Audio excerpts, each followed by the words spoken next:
StrayAllDay.com. You're now tuned into the show where you learn the discipline to show up day after day, to do the work, the confidence to put yourself out there boldly and authentically, and the mental toughness to continue showing up, doing the work, putting yourself out there, even when the success you've expected to achieve has yet to be achieved. And on top of all this, you get a huge dose of personal initiative. That is, go get an energy that moves any one of us, including yourself, to go and make things happen instead of waiting for things to happen. And then we put all this together into a series of frameworks, approaches, insights, strategies, and techniques, all underneath the umbrella of one unifying philosophy that is called Work on Your Game. My name is Dre Baldwin, also known as Dre All Day, and welcome to the show. And today's topic is, we are picking up on our ongoing series in which we are talking about the things that your older self would advise your younger self to do now, no sooner, and get to as quickly as possible. In other words, we're going forward to the future, and your older self is going to tell you some stuff that it wishes you would understand now, so that you don't have to learn the hard way and only realize it later when your opportunity may be gone. That's what this series is about, and that's what today is a continuation of. But before we continue, I remind you of two things. First of all, my daily motivation and Monday motivation messages, guaranteed to have you focused, sharp, and on point to start your day or your week, respectively. Once we start sending those again, everybody in my text community will be getting the message. All you got to do is be part of my community. It is free to join. Just go to text me, your text app, and text me at the number 305-384-6894. And once we start sending our messages out again, everybody who's in the text community, that includes you, you'll be getting those messages. Secondly, Work on Your Game University. That's the place where all my coaching happens. That's the place where you get access to all of our courses like Bulletproof Mindset, 30 Days of Discipline, 25 Hours, Work on Your Game System, Sell Yourself, Content Machine, and 30 plus more, including all of our tactical trainings, including all of our master classes organized by topic. That is all at workonyourgameuniversity.com. It's the only place you can get that kind of access. That link is down below in the description as well.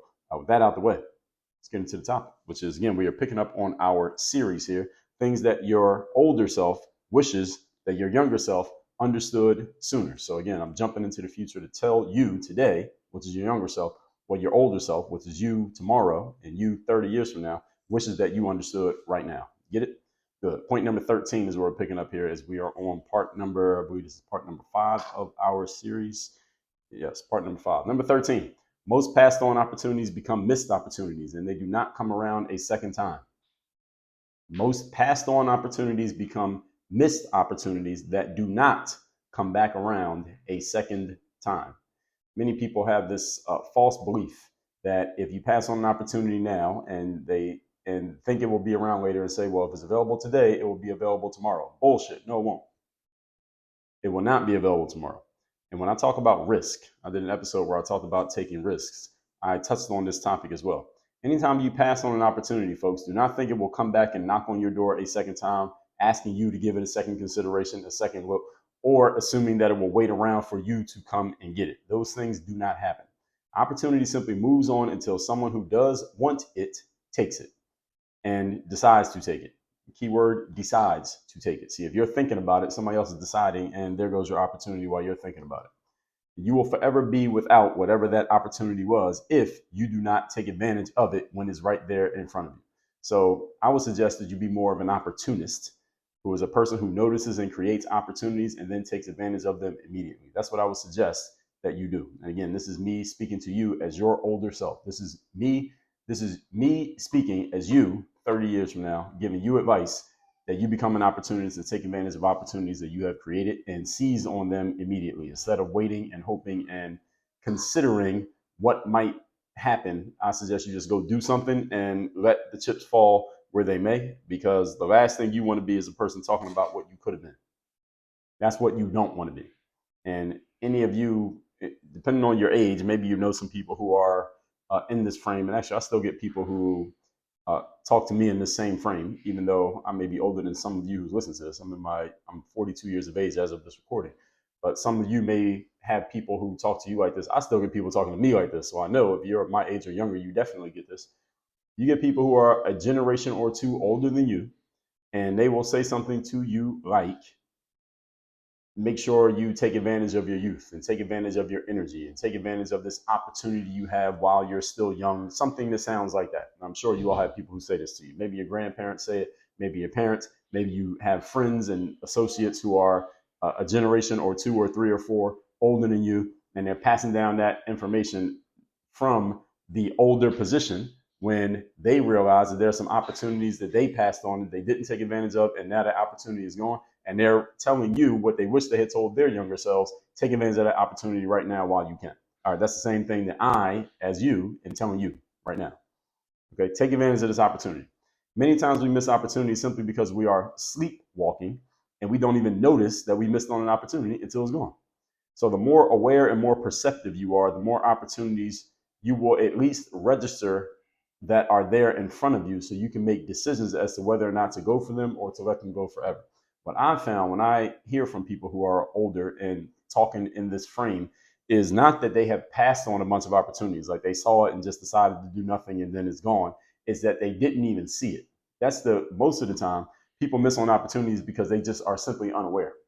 Their skill of perception and awareness is not there. They're simply unaware of the opportunity that was presented to them, and therefore they missed it because they never went and looked, or they never thought about it, or they never considered, or there was something there, but they weren't looking at it from the right angle, so they didn't know what they didn't know until it became too late. And then they realized, oh damn, I could have did something back then over there 6 years ago, but I didn't even realize what was happening, so I missed it. So they try to pass that knowledge on to the next group so that you don't make the same mistake that they did. Again, this is often what you hear older people say: don't make the same mistakes I made. All right, so this is what I'm telling you. Your older self is telling you this right now. So it's telling you, so you're giving yourself advice so you don't have to be the one who made the mistakes. Point number 14. Today's topic, once again, is we are continuing our series, things that your older self wishes you had done or known earlier. Number 14, get leadership experience any way that you can get it. Get leadership experience any way you can get it, and from anywhere you can earn it. Leadership experience is always valuable no matter where you get it, no matter who you are leading, and no matter how it came about. Leadership experience is a force multiplier. It's one of those abilities that when you have it, it makes every other ability that you have even more valuable because you have that thing. So not every skill is a force multiplier, but leadership skills, another one is communication skills, another one is selling ability, and actually all three of those serve each other, by the way. Those are force multipliers. If you're good at those things, every other skill you have is made better because you're good at that one. That's what a force multiplier means. And leadership experience is one of those. Most people do not want to lead. And even those who do get into leadership positions, whether it is something that maybe they did angle for, or maybe it was kind of thrust upon them, those who do get into those positions, many of them are not good at it. I've come across many leaders, whether in title or in spirit, who were just not good at leading, even though they had the leadership position, however they got it.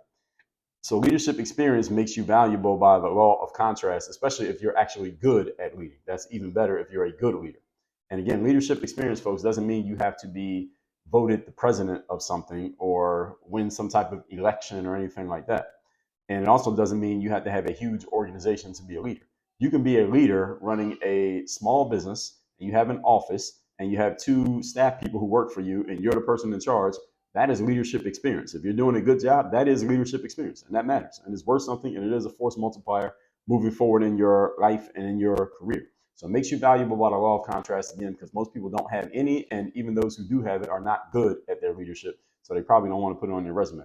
So you will have something that most people don't have when you take a leadership position. As soon as you accept it, you've done something that most people don't do.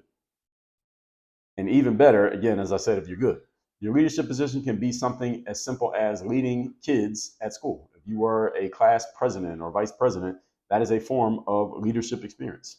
If you were the head of a volunteer organization in, like, let's say, a church or similar, or you're a leader somewhere in business, in a career, you have a leadership position in your company, you work in some corporation. These are all forms of leadership experience which are very valuable. And you need not to be being paid for your leadership experience for it to be a strong bullet point on your life's resume. And it can be very valuable for you, even if you're leading somewhere where no money is involved. For example, a church organization or volunteer organization, even though, of course, money may be involved in the church, you take donations. But you get what I'm saying is that you're not there it's not like you're a full-time salaried employee when you're in that leadership position. You're leading people who don't really need to listen to you, and there's no real penalty if they don't listen to you. Your ability to lead those people is extremely valuable if you can do it. Now, that's not easy to do. It's hard to lead people who don't have to listen to you. It's much easier to lead and boss people around when they have to listen to you, such as you're the paycheck writer at a job. They have to listen to you. So that doesn't really make you a leader. It just makes you a boss. But a leader is a person who people follow you voluntarily. And if you can develop that ability, then that will be valuable no matter where you go. You can get people to voluntarily follow you when they don't need to and they don't have to, and there's no penalty if they decide not to. That is a leader. If you get that, very useful moving forward. So get that. If you can get it, any way you can get it, get it. It will pay for itself in the long run. Again, even if you are not getting paid in the short run while you're doing it. Point number 15. We're talking today about things that your older self will wish that your younger self did or knew about earlier. Number 15, the easiest and the hardest word to say is no. I'm leaving a pause there because I want you to let that word sink in. The easiest and the hardest word to say is no. Only has 2 letters. It only takes a second to say it. When the answer is no, just tell people simply no. Do not beat around the bush. Don't tell someone maybe if you don't really mean maybe. Don't tell people that you will think about it or that you will get back to them if you're not really going to think about it and you're not really going to get back to them, or you're just trying to get rid of them and hope that they don't ask again. Telling someone no takes balls and it takes courage. These are 2 things that most people don't have. And the reason it takes balls and courage is because telling somebody no may upset them and it may let them down if they have some type of expectation that you will say yes, or at least they expect that you'll consider what they're asking for. But if you just give them a straight up no and say, I'm not going to think about it, and you don't give them any opening that it will ever become yes, that may upset somebody, may let somebody down, it may disappoint or frustrate another person. And this is the reason why it takes balls to tell somebody no. And if your answer actually is no, it is your duty and responsibility to say no, because what it does is it closes the loop. You're not leaving this open loop where this person now needs to follow up with you and ask you again and say, hey, let me remind you about that thing that I asked you about a couple of weeks ago or 2 years ago. You're closing the loop by saying no. You're saying no right now so that they know, K-N-O-W, that the answer is no, N-O. This is why I tell you, when we do our reach outs through our CRM over here at Work on Your Game, we like when someone responds to us and just gives us a straight up no. They say, no, Dre, we're not interested in doing a business collaboration with you. No, Dre, we're not interested in hiring you as a speaker for our conference. No, we are not interested in having you appear on our show. All right. We like when we get a clear, direct no as the answer. They don't always just say no. Most of the time, people don't just say no like that, but they'll say something like, this is not a good fit, or this is not going to work for us, or no, we don't see the match here, or we don't do the type of business that you're asking for. We don't do that type of business with people who come from your industry or from your space. It's a form of saying no. When they say no, we like that because that creates a closed loop, which means we don't have to keep following up with this individual to ask them again, hey, let's remind you of what we sent you. Hey, can we say this again? Or we got to make another phone call or send another email. That's costing us resources to have to keep reaching out to these people when they haven't given us a clear no. I'd rather give me a clear no than give me the runaround. All right. So any of you ever do anything with me and I ask you a question, and if your answer is no, just say no. I'd rather that than the back and forth. I don't want to do a whole bunch of back and forth with someone if we don't need the back and forth. Now, there are times the back and forth is necessary, and there are times when people really do need to think about it, and they do need to consider things, and they do need to go get their ducks in a row before they can say yes, and it does take time. That does happen. I'm not saying everybody's going to immediately give you a yes or a no and everything in life, but if the answer is no, just say no. Okay? Everybody do. That's what you need to do when people are asking you for stuff. Okay? Difficult conversations, folks, have a linear relationship to people's life success. I've heard many people who talk about success, personal development, and professional development say this in different ways, but they all come to the same conclusion. There is a linear relationship between a person's success in life and their willingness to have difficult conversations, or conversations that could be difficult, but maybe it isn't so difficult once you actually have it, but it seems difficult. So what people tend to do is put off things that appear to be difficult. This is also known as procrastination. This is the reason why many people don't say no when they already know that the answer is no. They don't say no because it will be a difficult conversation. And if you're listening to what I'm saying here, read between the lines. The opportunity in life is in the opposites. Most people put things off because they don't want to deal with the discomfort. Those who are willing to deal with the discomfort and deal with it now usually are more successful individuals. And it's not just that alone that makes them more successful, but it's their willingness to deal with the discomfort right there in the moment when they know it's going to be uncomfortable, potentially, or their willingness to step into it anyway is one of the clues as to why they are a successful individual, because that applies in other aspects of life as well. So the conversation that you need to have is as short as you telling someone no. You got to be willing to do that. You got to be willing to have that conversation.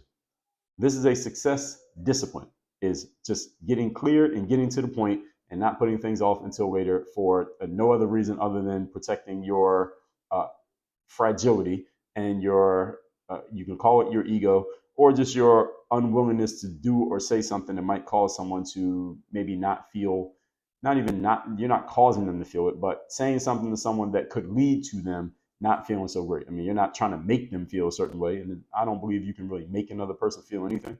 You can create the environment that leads to them feeling something, but you can't make another person feel anything. If your answer is no, just say no. All right, how they feel is generally not your business. Now, I understand you may not want to upset a person on purpose, but if you need to tell them no, you need to figure out however you want to say it. Make sure they understand that you're telling them no. Make sure it's very clear that the answer is no and they understand it. If you want to put some other words around it, go ahead and do it. But don't beat around the bush and don't leave people hanging expecting something that they're not going to get. All right, because that is even worse on your part. All that said, let's recap today's class, which is the next part in our series of things that your older self wishes that your younger self understood now. Number 13, most passed on opportunities will become missed opportunities. They do not come back around a second time. They do not wait around for you to give it a second look. Number 14, get leadership experience any way you can get it. Most people do not have any leadership experience, and even those who do, many of them suck at leadership. So if you get it and you're actually good, then you put yourself ahead of most people. And number 15, the easiest and the hardest word to say is no. If your answer is no, just tell people simply no. Don't beat around the bush. Don't put it off. Don't procrastinate. Get to the point. If you want to say it in a more nice, tactful way, go ahead and do that. But just make sure that when you're telling someone no, make sure they understand that you're saying no. And don't beat around the bush, and don't leave a cliffhanger in the conversation to where they have to come back and revisit it. It should be very clear in your communication. All that said, tomorrow, make sure, first of all, text me. See my text community numbers down below in the description. Also, Work on Your Game University. Get access to all of our courses, all of our trainings, direct access to me as a coach. WorkOnYourGameUniversity.com. Tomorrow, next part in the series. Work on your game. Dre, all